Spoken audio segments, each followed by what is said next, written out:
Namaskar, very good afternoon. Dear learners, I, Dr. Renu Tomar, join you back as to discuss Relevance of Indian Thinkers on Education Part 5. Friends, just to recap whatever we have done in Part 1, 2, 3 and 4, let me tell you briefly what were the objectives of the lecture which was prepared for this particular topic, so that you shall be able to associate with me and as well as understand where we are and why we are and how we have progressed as far as this lecture is concerned. The first objective which we discussed in the first lecture was the relevance of educational thoughts of Indian thinkers to the present education system. In that lecture, we talked about the Indianization as well as the renaissance of the Indian education system. In this first lecture itself, we were also discussing about the aims and function of education as well as pedagogy. So, there we discussed that how pedagogy is influenced by various thinkers as well as aims and functions of education have been influenced by various Indian thinkers and how it has an impact on the current education system. Then we have also discussed pedagogical practices in the classroom and how they are influenced by one, philosophy of the pedagogy, that is philosophy of the subject which is being taught by the teacher in the class, as well as we also covered from the perspective that what is the philosophy of the person, that is the teacher or the community or the nation at large. And this we have discussed in our previous lectures. Apart from that, we have also discussed teacher-student relationship. In that, we talked about that how teacher-student relationship has an impact not just on the education, that is the learning, teaching-learning system, but also on the fact that how associated the teacher feels in his or her work and how associated student feel in with the studies which is being taken by the teacher in the class. We have also discussed values and qualities which are needed in a teacher to prepare a child for the life. In our third lecture, we began discussing about Raja Ram Mohan Roy. We discussed Raja Ram Mohan Roy, his contribution to the education system, and we have also discussed Mohandas Karamchand Gandhi ji, that is the father of the nations, his contribution to the education system. That was discussed in the fourth series, that is the series 4th of this particular topic only. We have also discussed Dayanand Saraswati and we have also discussed Ramakrishna Paramahans. And friends, if you want to recap or understand how these personalities, these socio-political people have contributed in the education system, you can go back to my lecture, have a view and understand that what their contribution has been to the system, as well as you can understand that how relevant their contributions are. So, friends, taking up from that, let us now try to understand M.K. Gandhi. M.K. Gandhi was being discussed by me in my previous lecture, and just to recap what was being discussed in the M.K. Gandhi in my previous lecture, let us try to understand that as far as the contribution of M.K. Gandhi is concerned, his is different as well as very important for the particular education system. The reason being, he was the first one to propagate that the colonial system of education is harmful to India. So, Gandhiji was the first person to state bluntly and straightforward way that the colonial system of education was based on the foreign culture and it was the one which was destroying the local culture, so it should not be adopted, it should be replaced by the other system. Then he was the one who advocated that the system of education which was being promoted and propagated by the colonial people who were ruling us, that is the English people, has limited itself to the educating mind and it has completely ignored the education of heart and hand.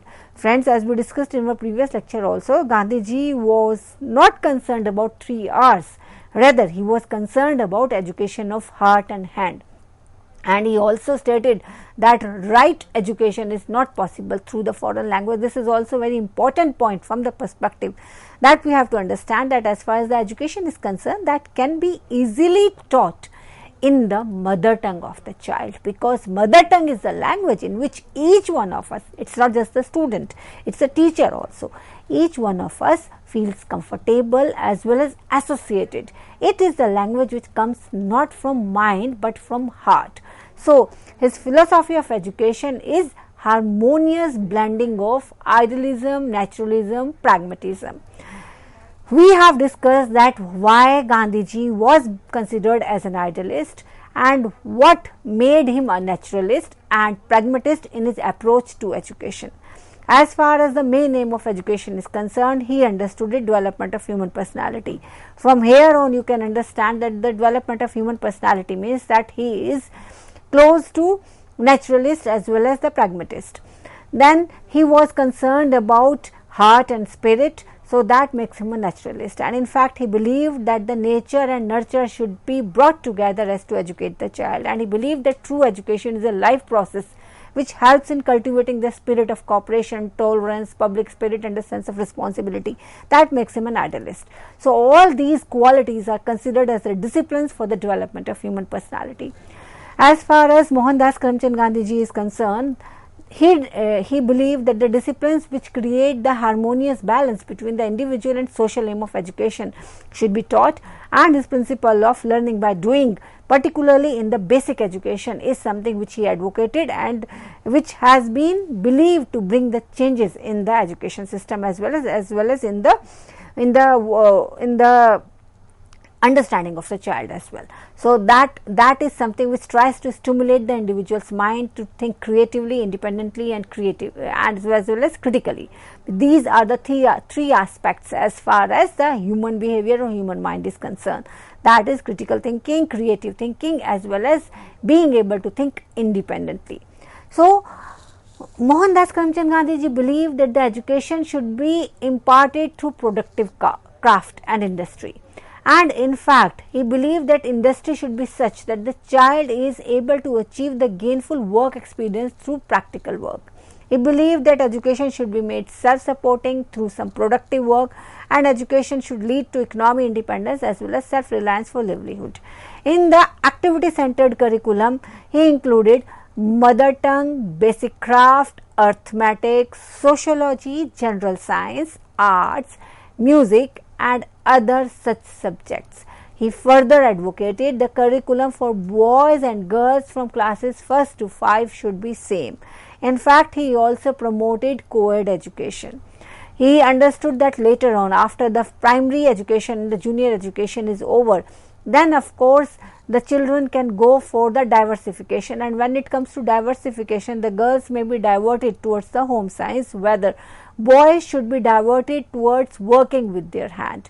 He also believed, as far as the basic education is concerned, the elementary principle of sanitation, hygiene, nutrition, besides compulsory physical training through musical drill should be taken up. Gandhiji argued that his scheme, which scheme are we talking about? His scheme of basic education. He argued that the scheme of basic education would make students strong, confident and useful not just to their parents, to their own self as well as to their country. He understood that as far as the education system is concerned, it should be a tool to bring the communal harmony. Because, and how can that be? That can only be if the education system teaches practical religion and the religion of self-help. As far as the primary information of basic education is concerned, as we have already discussed, he did not believe in 3 R's. What are 3 R's? 3 R's are reading, writing and arithmetic.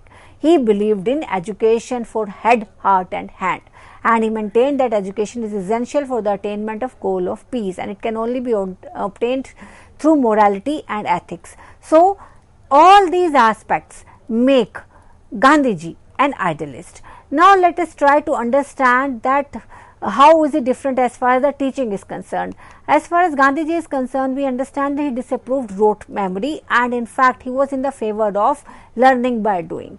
We understand that he believed that body, mind and soul should be developed in a harmonious manner, and they should be the way to meet the ends, that is the ends of the person in the future life. So in this way, Gandhiji's method of teaching was different from the current one. He emphasized the importance of following principles in his method. First was to achieve mental development. Training of senses, parts of body should be given. He also advocated that reading should precede the teaching of writing.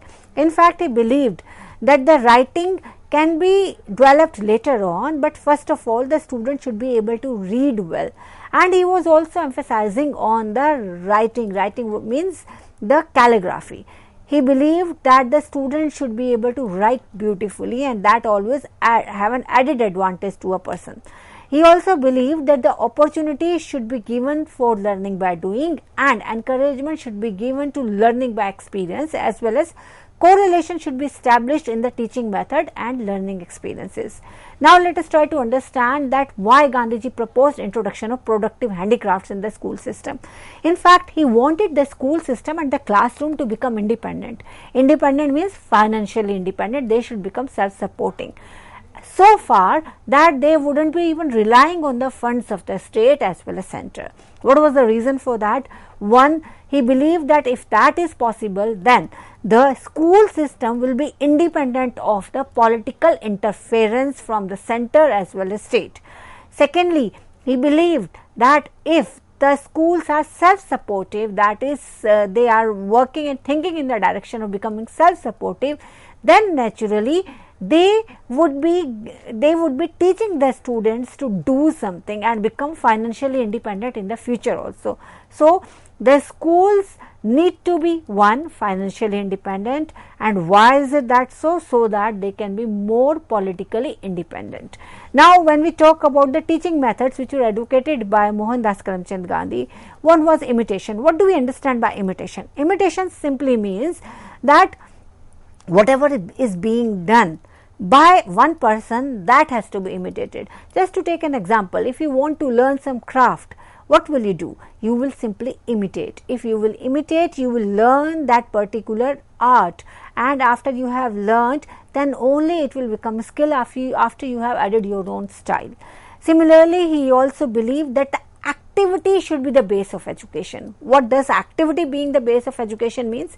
It means that the student would be performing, student will be doing, and if the student is doing and that is being taken as an assessment for assessing the activity of the student, the activity is being taken for assessment of the learning of the student, that will enhance the education system as well as the learning of the student, as well as make him productive in the future. Then he also believed in the oral method. Friends, as to talk of the oral method, if you remember, this is the method of teaching which was there in our Vedic eras also. When it is questioned that why don't we have, when we talk of Upanishads and Vedas, why don't we have much of the learning material available with us?